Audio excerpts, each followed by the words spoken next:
तुम ही निवेदित भोजन करहि। और याद रखिएगा, भगवान सामान नहीं खाते, भगवान हमारा भाव पाते। हम किस भाव से रख रहे हैं। एक व्यक्ति ने कहा, महाराज हम 4 रोटी लगाते हैं, भगवान तो खाते ही नहीं। 2 घंटा थाली रखो तो 4 ही रोटी रहती है, तो लगाने का क्या मतलब। आपके भी मन में प्रश्न आता होगा। किसी महापुरुष ने इसका उत्तर दिया, कहा देखो ये क्या है, कहिए। कौन फूल? गुलाब के फूल। असली है, खुशबू भी है। आप इस फूल का वजन निकाल लीजिए, सोनार के तराजू पर एग्जैक्ट निकलेगा, ठीक ना। और उसके बाद 4 घंटा इसको सूंघिए, और 4 घंटा सूंघने के बाद फिर वजन करिए। वजन घटेगा कि बढ़ेगा? बराबर रहेगा। अरे घटना चाहिए ना। आप 4 घंटे तक इसका सुगंध लिए हैं, जिस प्रकार 4 घंटा सुगंध लेने के बाद इसका वजन कम नहीं हुआ, उसी प्रकार भगवान के सामने थाल रहती है, भगवान भोग भी लगा लेते हैं और वो घटता भी नहीं है, उतना ही दिखाई पड़ता है। भगवान भोजन का रस प्राप्त करते हैं, क्योंकि भगवान स्वयं रसा वैसा है। भगवान रस स्वरूप है, रसो वैसा। भगवान रस स्वरूप है, भगवान रस प्राप्त करते हैं। घर में भोजन बने तो भगवान का थाल निकले। और मेरी प्रार्थना, जिस घर में भगवान के लिए थाल निकलती हो पहले माई बाप, उस घर के लोग जीवन में कभी भूखे नहीं सोएंगे, ये मेरा विश्वास कहता है। जहां भगवान के लिए थाल निकाली जाए, तुम ही निवेदित भोजन करहि। इस पर एक बड़ी अच्छी कथा है। अब तो नहीं रहे, स्वामी जी साकेत चले गए, पूज्य प्रातस्मरणीय पूज्य स्वामी रायेश्वरानंद जी महाराज। इस कथा पर लीला में, वृंदावन में लोग लीला भी दिखाते हैं। एक घर में एक बालक का जन्म भया। वो भोजना अवतार था। भोजना अवतार यानी भोजन के लिए ही अवतार लिया था। खाने बैठ जाए तो उठने का नाम न ले। भैया अभी मैं गया था कथा गाने बेगूसराय 2 साल पहले, तो एक आदमी मिला तो पता चला कि बहुत खाता है। अभी अवस्था होगी कितना, मनोज के कितना उम्र है? 40 साल अवस्था। मन बिया का भतीजा 40 साल अवस्था। तो पता चला कि बहुत खाते हैं। हमने भैया कितना खा लेते हैं? बोले महाराज अब खुराक खत्म हो गया, अब नहीं रहा पहले वाली बात। बोले अब कितना खा लेंगे? महाराज अब क्या बताएं हम आपको। अच्छी बताओ, दही यदि दे दी जाए अभी वर्तमान में कितनी दही खा लेंगे? बोले महाराज ये खुराक खत्म हो गया, अभी हम 16-17 किलो खा लेंगे। भैया ठाकुर जी बैठे, सामने की बात है। बोले खुराक खत्म हो गया तो 17 किलो दही खा लेंगे। एक आदमी मिला, बोला महाराज हम भोजन करने के बाद 300 रसगुल्ला खाए थे। कितना? 300 भोजन करने के बाद। हमको एक आदमी मिला कथा में, एक बार आए तो हम लोग साथ में बैठे भोजन करने के लिए। हम भोजन शुरू कर दिए, वो शुरू न करें। हम बोले भाई साहब शुरू करिए। बोले महाराज हम ऐसे नहीं खाते हैं। बोले कैसे खाते हैं? बोले बित्ता से खाते हैं। मतलब? बोले एक बित्ता जब तक रोटी जमा ना हो जाए हम शुरू नहीं करते। हमने कहा भैया इनको बाहर ले जाओ, बाहर ले जाकर बिठाओ, इनका जमा करो एक बित्ता। जब भोजन करके आए तो हम बोले ये क्या नियम है, फॉर्मूला एक बित्ता? बोले महाराज जी शुरू कर दे और बीच में रोटी खत्म हो जाए तो, इसलिए पहले हम अपन जमा कर लेते हैं एक बित्ता कि टेंशन ना रहे मिली कि ना मिली, तब शुरू करते। उसी प्रकार वो आदमी खाना शुरू कर दे तो रुकने का नाम न ले। घर वाले कहें अरे बीच में पानी भी पीते हैं, तो कहता था पहले बीच आवे तब न पिए। अभी बीच में पहुंचे कहां हैं हम? घर वाले अंत में त्रस्त होकर उसको निकाल दिए बाहर। बोले जाओ यहां से भगो, कोई काम धंधा नहीं, दिन भर खाते हो। बहुत खाता है। वो बोला बहुत नहीं खाता है, जितना मेरा खाता है उतना ही खाता है। खाता से अधिक कोई नहीं खाता। जिसके खाता में जितना लिखा है वो उतना ही खाता है। घर वाले जाए, बोले जाओ बाहर खाता खोलो, यहां तुम्हारा खाता बंद। अब चला अब कहाँ भोजन मिलेगा? तो देखा एक आश्रम के दरवाजे पर, मेन गेट पर एक मोटे ऊर्ध्वपुंड लगाए महात्मा, मोटे ताजे गेरुआ कपड़ा पहने महात्मा बैठे हैं। तो ये महात्मा नहीं दिखाई पड़ा, इसको शरीर दिखाई पड़ा। बोला इतने मोटे यानी बहुत खाते होंगे। तो गया प्रणाम करके बोला सरकार आपके इस तंदुरुस्ती का राज क्या है? तो बोले भीतर अनलिमिटेड है, कोई गिनने वाला नहीं है, जब तक मन करे तब तक खाओ।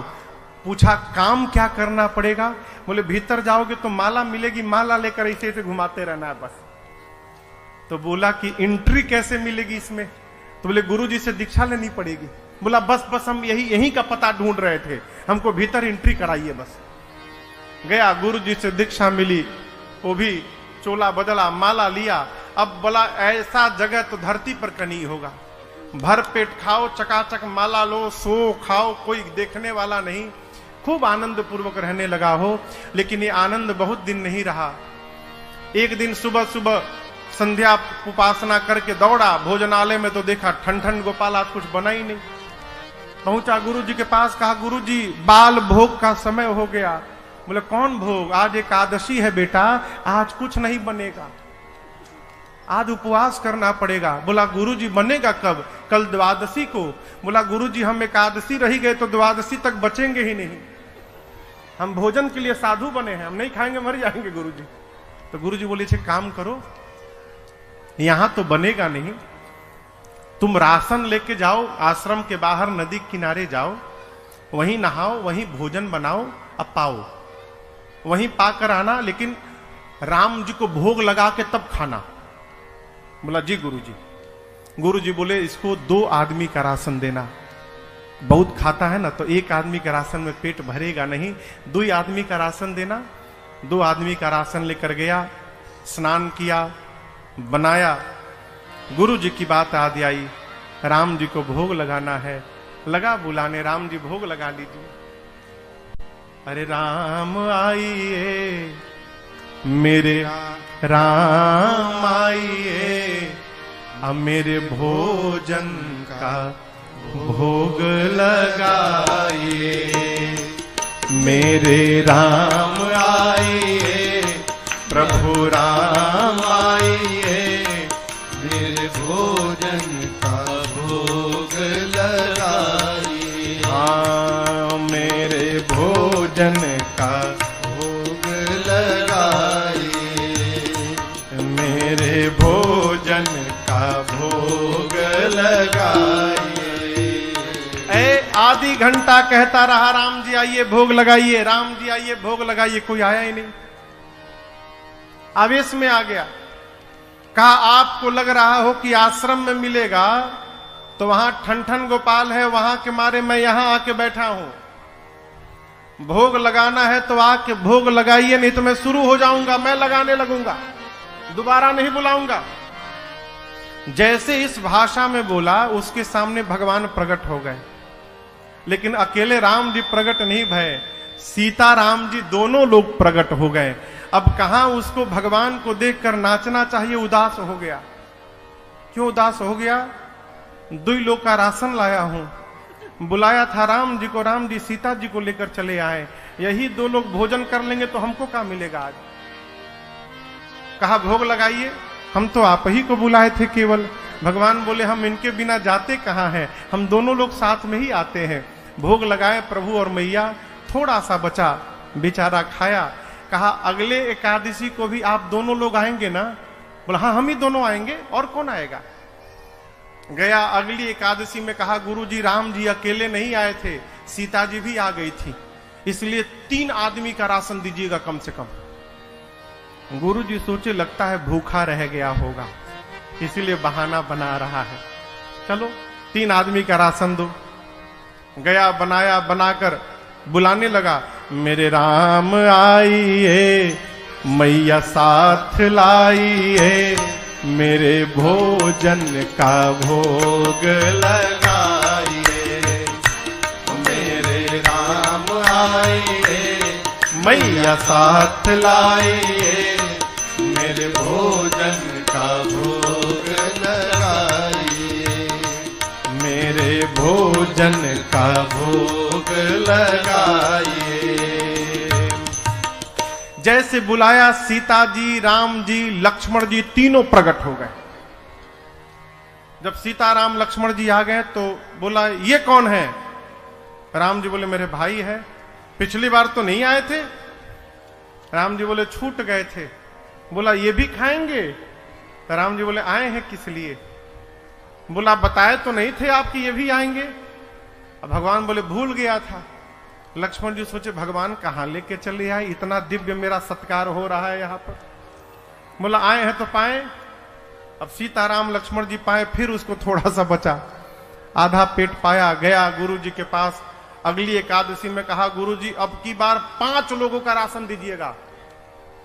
दिमाग लगा लिया, 2 का ले गया था, 3 आए, 3 का ले जाऊं, कहीं 4 आ गए तो 5 का ले चलो। अगर 1 बढ़ा के भी लाएंगे तो हमको तो कम से कम मिलेगा। बोला गुरु जी अब की बार लक्ष्मण जी भी आए थे, हो सकता है इस बार और बढ़ा के चले आए, तो आप 5 लोगों का राशन दीजिए। गुरु जी बोले इतना तो नहीं खाएगा, लगता है ये राशन लेकर उधर बेचने लगा है, इसको रंगे हाथ पकड़ना पड़ेगा। बोले इसको 5 लोगों का राशन दो। पीछे से गुरुजी भी उसके चल पड़े। गुरुजी जाकर एक वृक्ष के पीछे छिप गए। वो गया, स्नान किया। आज स्नान करके भोजन नहीं बनाया, सामग्री रखी है, अब भोजन बनाए बिना बुलाने लगा। मेरे राम आइए, सीताराम आइए, भैया साथ लाइए, मेरे भोजन का भोग लगाइए।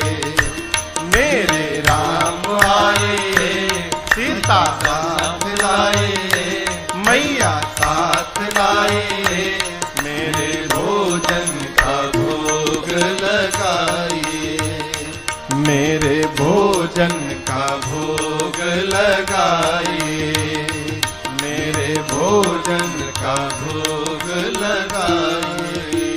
जैसे बोला राम जी आइए, सीताराम जी आइए, भैया को लाइए, प्रकट हो गए। कौन? राम जी, सीता जी, लक्ष्मण जी, भरत जी, शत्रुघ्न जी, हनुमान जी, सब लोग प्रकट हो गए। अब वो देखा, बोले अरे अरे अरे बस करिए, आज त्वत कर दिया, अपने आए बानर को भी साथ में लेकर आए हैं। भगवान बोले कहां भोजन? बोला बनाया ही नहीं हूं, सोचा पहले बुला कर देख लूं कितने लोग आ रहे हैं। भगवान बोले कब बनाओगे? बोले क्यों बनाऊं, 5 लोगों का राशन लाया हूं, आप 5 लोग आ गए हैं, एक बानर भी आया है, न जाने ये कितना खाएगा। जब बनाने के बाद हमको मिलेगा ही नहीं तो मैं मेहनत क्यों करूं। ये रहा सामने राशन, अपने बनाओ, भोग लगाओ, पाओ जाओ। मैं नहीं बनाऊंगा, बैठ गया। अब बोला आप बनाओ, भोग लगाओ, खाओ। रोज तो मिल गया, आज मिलने वाला भी नहीं हमको, हम क्यों मेहनत करें। भगवान बोले ठीक है, हम लोग बना के भोग लगा लेंगे। कोई लकड़ी ला रहा है, कोई सब्जी अमनिया कर रहा है, कोई लीप रहा है, कोई चूल्हा बना रहा है। गुरुजी छिप के देख रहे थे। गुरुजी को कोई दिखाई न पड़े। गुरुजी बोले ये चेला बैठा कहां है, भोजन क्यों नहीं बना रहा है। गुरुजी आए, आकर कहे तुम बना क्यों नहीं रहे हो, 5 लोगों का राशन लाए हो, क्या इसमें भी तुम्हारा भूख नहीं जाएगा। बोला 5 लोगों का राशन दिखाई पड़ रहा है, यहां 5 लोगों के साथ एक बानर आया हुआ है, ये नहीं दिखाई पड़ रहा है आपको। बोले कौन बानर, कौन 5 लोग, हमको तो कोई नहीं दिख रहा है। अभी और फंसा। बोला गुरुजी मानने को तैयार नहीं, इतने सारे लोग आए हैं यहां पर। गया राम जी के पास, जाकर कहा प्रभु एक तो समस्या आज भूखों मरना है, दूसरी बात गुरुजी मेरी बात पर विश्वास ही नहीं कर रहे कि आप आए हैं, आप मेरे गुरुजी को क्यों नहीं दिख रहे हैं। राम जी बोले मैं तुमको दिखाई दूंगा, तुम्हारे गुरुजी को दिखाई नहीं दूंगा मैं। जाकर बोला गुरुजी से ये बात कि राम जी कह रहे हैं कि मैं आपको नहीं दिखूंगा। गुरुदेव रोने लगे। गुरुजी समझ गए कि इसको भगवान का दर्शन हो रहा है, लेकिन मेरी भक्ति आज तक उतनी नहीं पकी कि मुझे भी भगवान का दर्शन हो। अपने दुर्भाग्य पर सदगुरु को रोना आ गया और शिष्य गुरुदेव को रोते हुए बर्दाश्त नहीं कर पाया। जाकर राम जी के चरणों को पकड़ लिया, कहा प्रभु मैं तो भोजन करने के लिए साधु बना था, मेरे गुरु जी तो कितने ज्ञानी हैं, धर्म भी जानते हैं, वेद भी जानते हैं, नियम से भी रहते हैं, उसके बाद भी आप मुझे दिखाई दे रहे हैं और मेरे गुरु जी को नहीं दिख रहे हैं। राम जी ने कहा, पुत्र सत्य है कि तुम्हारे गुरुदेव ज्ञानी हैं, लेकिन बेटे जितने सरल तुम हो ना, उतने सरल तुम्हारे गुरु जी नहीं हुए हैं, इसलिए मैं तुमको दिखाई दूंगा, तुम्हारे गुरु जी को नहीं दिखाई। भगवान के चरणों में गिर गया, कहा प्रभु मेरे लिए एक बार आप गुरु जी को दर्शन दीजिए। तो भगवान ने उनके गुरुदेव को भी दर्शन दिया, पंचायतन दरबार के साथ दर्शन दिया। ये क्या है? तुम ही निवेदित भोजन करही।